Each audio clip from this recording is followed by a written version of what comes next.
Hey everyone, I'm Dan Seguin from Hydro Ottawa, and I'll be hosting the ThinkEnergy Podcast.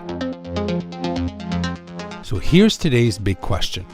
Are you looking to better understand the fast-changing world of energy? Join me every 2 weeks and get a unique perspective from industry leaders as we deep dive and discuss some of the coolest trends, emerging technologies, and latest innovations that drive the energy sector. So stay tuned as we explore some traditional and some quirky facets of this industry.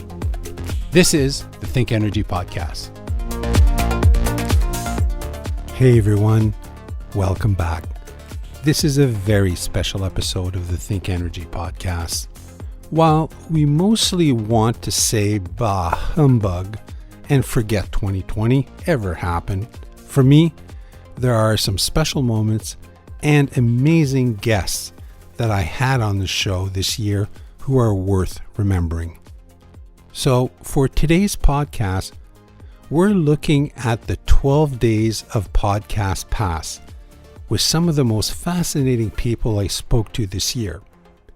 You'll hear from industry experts about e-bikes, district and renewable energy, EVs, and much more.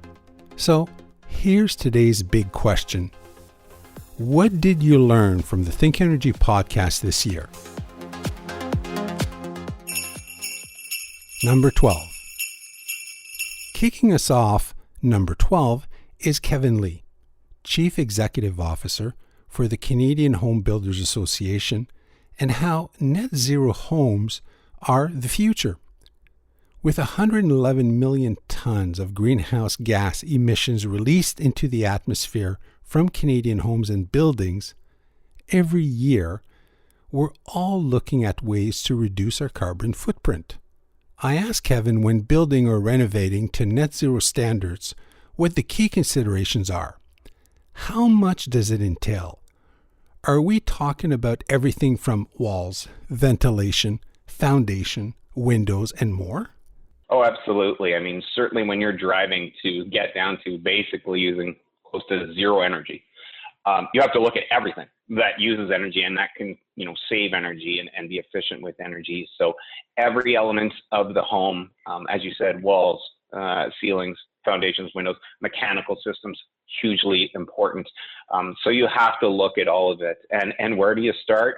Well, frankly, if you're a home buyer, you start by looking for a builder with the experience and know-how to do this. And even through our programs, and we use the EnerGuide rating system, which is a Government of Canada system and label for measuring the energy performance of homes. And there are energy advisors that are certified by the Government of Canada to do that. And we provide those energy advisors additional training to work with our builders to be experts in getting all the way to net zero. So they're sort of recognized through our program through additional training and education. So really, as a home buyer or a homeowner, because we now have a retrofit program as well for renovating houses to get to this level. Really, it's finding the right contractor, home builder. You can look at chba.ca and you can find a list of our renovators and our home builders that are certified.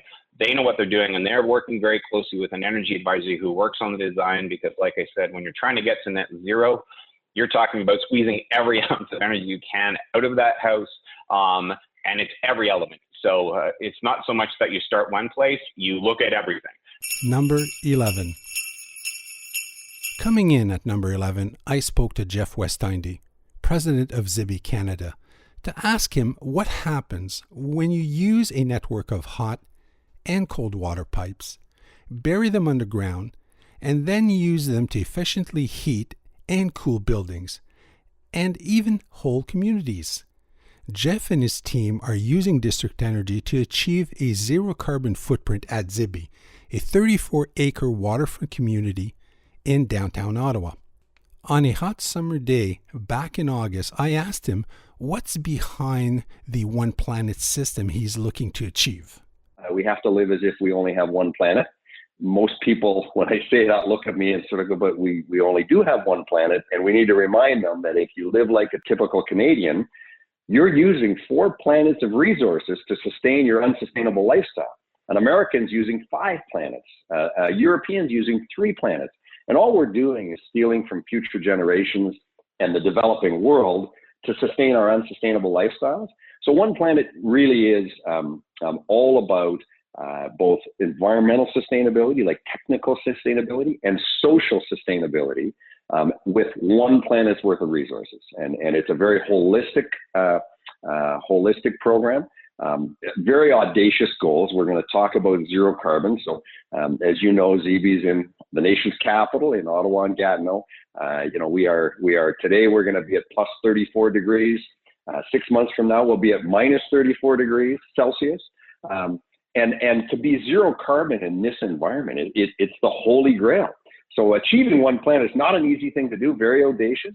But that's where we said no. That's the bar we need to hit. We need to again leave our campsite better than we came to it. Number 10. Francis Bradley, the president and CEO of the Canadian Electricity Association, sat down with me in October to talk about Canada's electric future and why we're well positioned to bring our electricity grid into the 21st century. Here is a favorite snippet of mine from Francis Bradley at number 10. To begin with, where we're starting from is we're starting from a place that is the envy, frankly, of a lot of other jurisdictions. Compared to most other countries, our sector is already clean. So we're starting from a clean, relatively clean sector to begin with. It's one of the cleanest electricity sectors in the world. We have the advantage of a remarkably low carbon electricity grid, and it's been getting cleaner. So from 2000 to 2017, there's been a reduction in our sector's carbon dioxide emissions of 42%. So more than 80% of the electricity in Canada now comes from non-emitting sources. And so we continue to focus on decarbonization. The targets that I'd mentioned earlier are going to mean that decarbonization and further electrification are going to absolutely be required if we're going to meet our climate challenges of the future. So, among those challenges that are out there, a lot of people think that electrification is about the growth of electric vehicles, but it's going to be a lot more than that. Mass transit, heavy duty trucking. Those are going to be significant into the future. But also, we looked at a study by the Electric Power Research Institute. They noted that electrification in the U.S. could increase their demand anywhere from 24 to 52%. We've seen studies in Canada that suggest that demand for electricity may double or even triple if we move forward and begin to reach our 2050 targets. Number 9. Like Francis said, when we talk about electrification of transportation, we tend to think about electric vehicles. But there's another subgenre of electric transportation that is rapidly growing in popularity: e-bikes. In August, Seth Weintraub, an award-winning tech journalist and blogger, told me why he thinks electric bikes are one of the biggest technology transformations happening right now. Absolutely. And, I didn't allude to it earlier, but when you think about how much power you actually need to get the 5-10 mile commute that you do every day, compared to even an electric car, it's a small fraction. So for instance, for an entire week of going, I do a lot of my work at the coffee shop in town.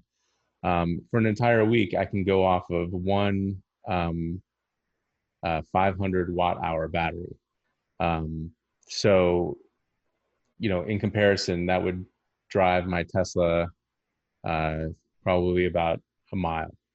So, I'm going,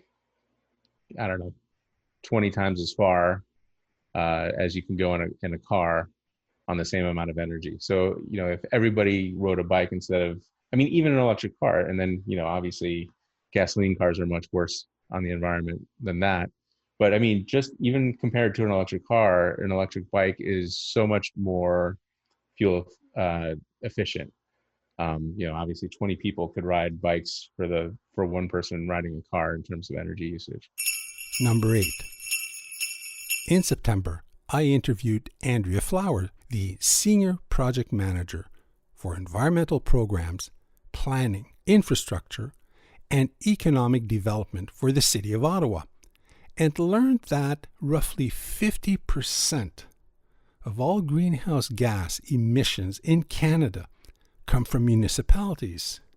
Andrea talked to me about an action plan called Energy Evolution to reduce emissions from the community by 100% by 2050 and from the city operations by 100% by 2040.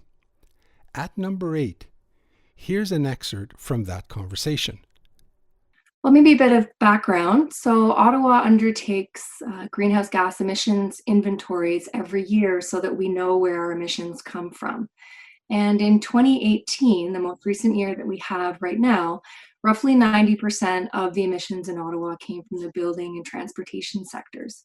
Basically how we heat and cool our homes and how we get around the city. And if we look at those emissions and the contributing sources of emissions, then natural gas is by far the largest contributor in the community, followed by gasoline and diesel. Now, of course, given the scope and scale of the transportation system in our building sector, it's going to be really difficult to shift away from these emission sources. And then even beyond this, of course, there's risk that the public won't make or accept the types of changes required.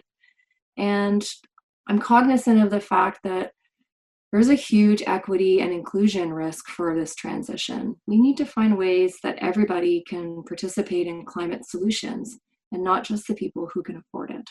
Number 7.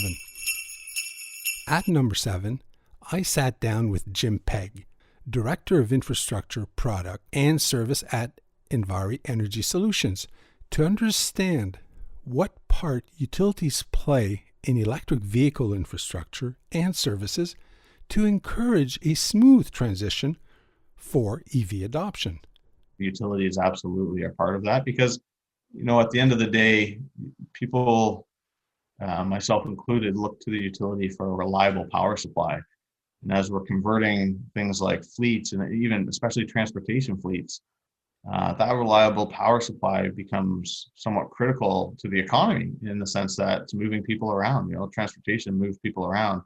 If the lights go out, you want to make sure you've got maybe a good redundant backup supply, or you have a system that's going to allow for switching in the distribution system and maybe even automated switching at some point. So utilities are doing lots of different things, as they work to change with that ever-changing landscape. Again, COVID is a great example of that, right? With a lot of people working from home and remotely, the utilities are working hard to make sure that they don't disrupt people that are working from home. Regarding the large oil companies, Dan, I think I believe we'll see more and more of those organizations getting involved with EV charging infrastructure. As you noted, gas stations are everywhere and well suited for fast charging. We see more innovation on how to best use those properties. I think the electrification of vehicles is going to drive many changes in that respect. Number 6.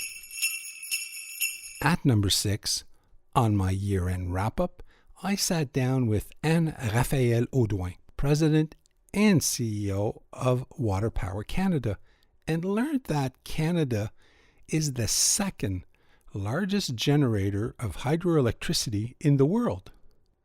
I wanted to find out what's next for Canada's water power industry. When I talk to Canadians and also to policymakers sometimes, they tell me, well, yes, we've got a lot of hydropower in Canada. It's more than 60% of our generation. But surely, because it's so big, we must be tapped out. There must not be any more hydro to develop. And it couldn't be further from the truth. We actually have a lot of water in Canada. We've got good elevation, great sites still to develop. So our untapped potential is actually more than double our existing installed capacity. So we've got about 85,000 megawatt of current installed capacity. So you can only imagine what we could do if we were to just develop a portion of the untapped technical potential. And the great news about that, and I always emphasize that when I speak at conferences or when I have discussions with government and stakeholders in general, is to say that potential is not just a reality in one province. It's a reality across the country. So when we look at decarbonizing, electrifying, all of those great things that are happening, are going to happen, over the next few years. Number 5. You can't talk about electricity without talking about power outages. I sat down with Joseph Muglia, Director of System Operations and Grid Automation at Hydro Ottawa, to talk about what happens behind the scenes when a storm approaches and what happens before, during, and after Mother Nature strikes.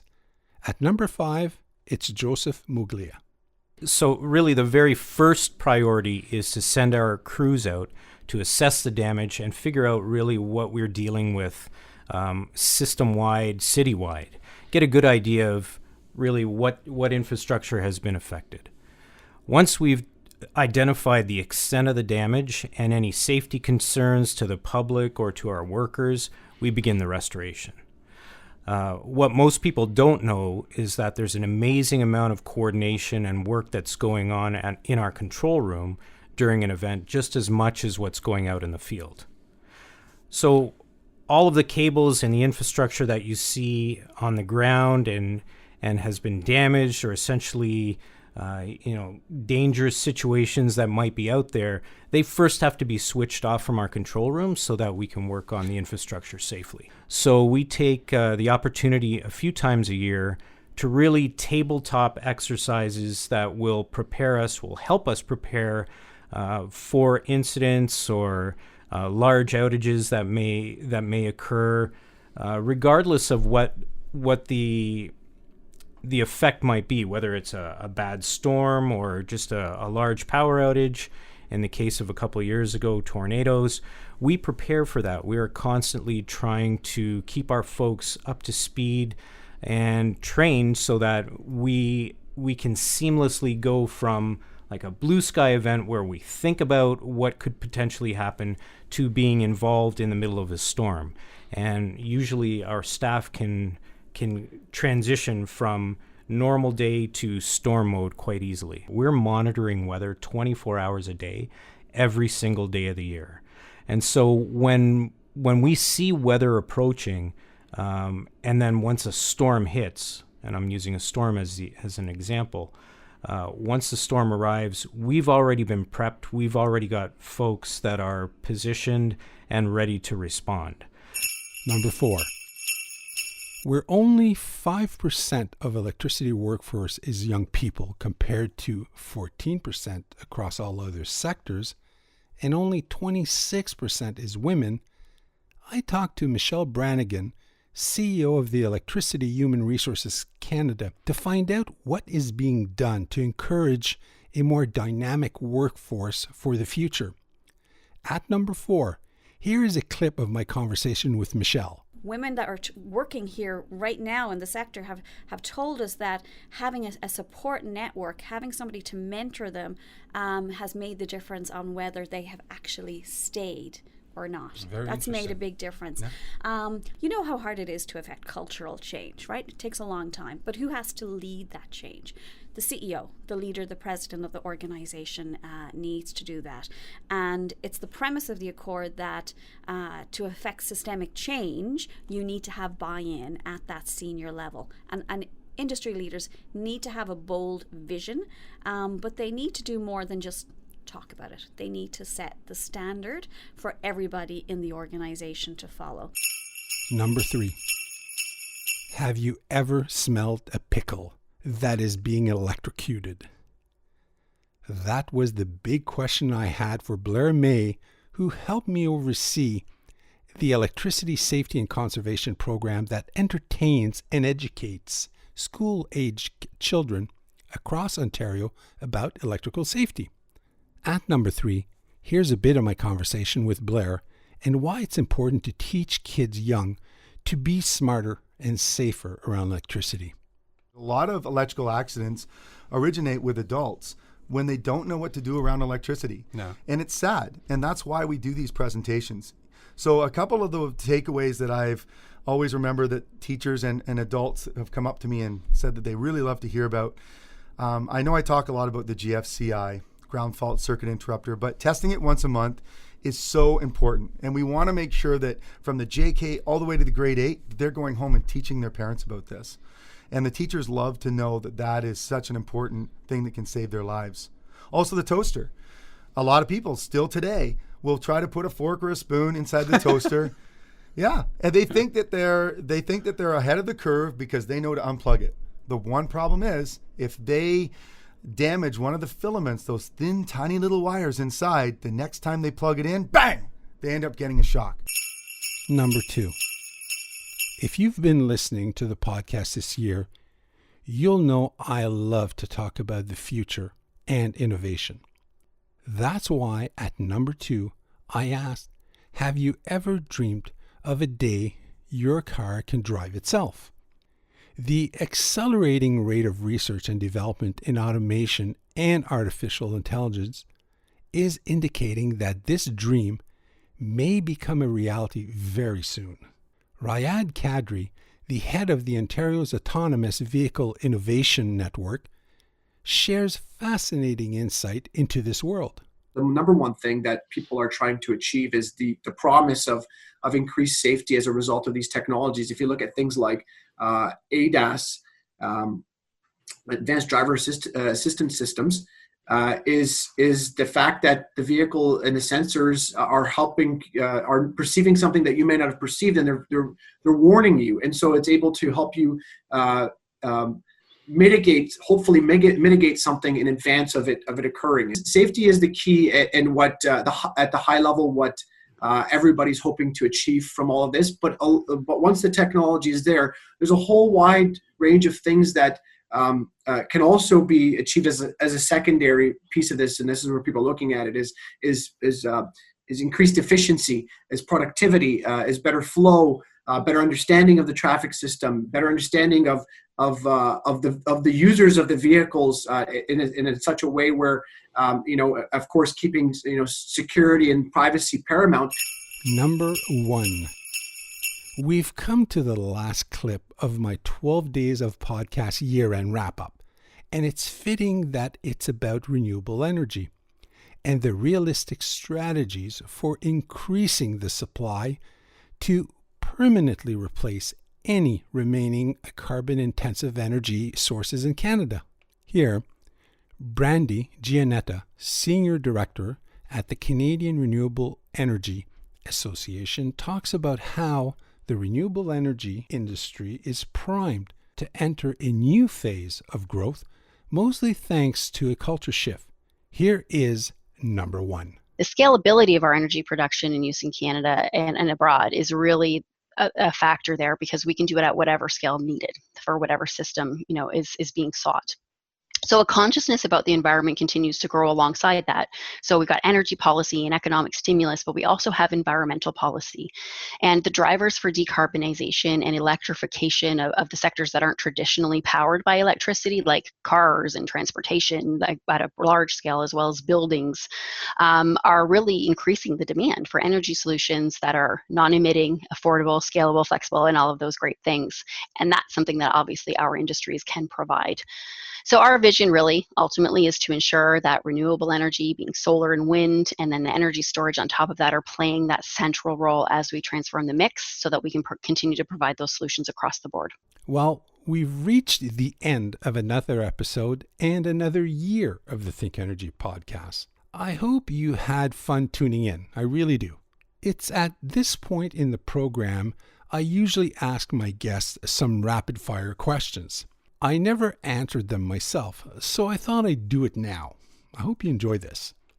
What is your favorite word? Well, for me, I would have to say it's okie dokie. What is the one thing you can't live without? Actually, that's a tough one. It's a toss-up between peanut butter and chocolate. What habit or hobby have you picked up during shelter in place? I would have to say my wife and I purchased e-bikes and we've taken up biking. If you could have one superpower, what would it be? Well, for me, it would be immortality. If you could turn back time and talk to your 18-year-old self, what would you tell him? Actually, that's a pretty cool one. Never forget that everything comes at a price. So work hard and stay humble and pay it forward. And for the last one, what do I currently find most interesting in my sector? Well, I think for me, it's the rise of voice technology and artificial intelligence and how it's going to change businesses. 2020 has certainly been interesting. Special thanks to all of my guests who took the time this year during a global pandemic to come on the show and share their expertise, passion, and knowledge with me. For now, happy holidays and a happy new year. See you all in 2021 as we discuss even more thought-provoking topics in the energy sector. Ciao, everybody.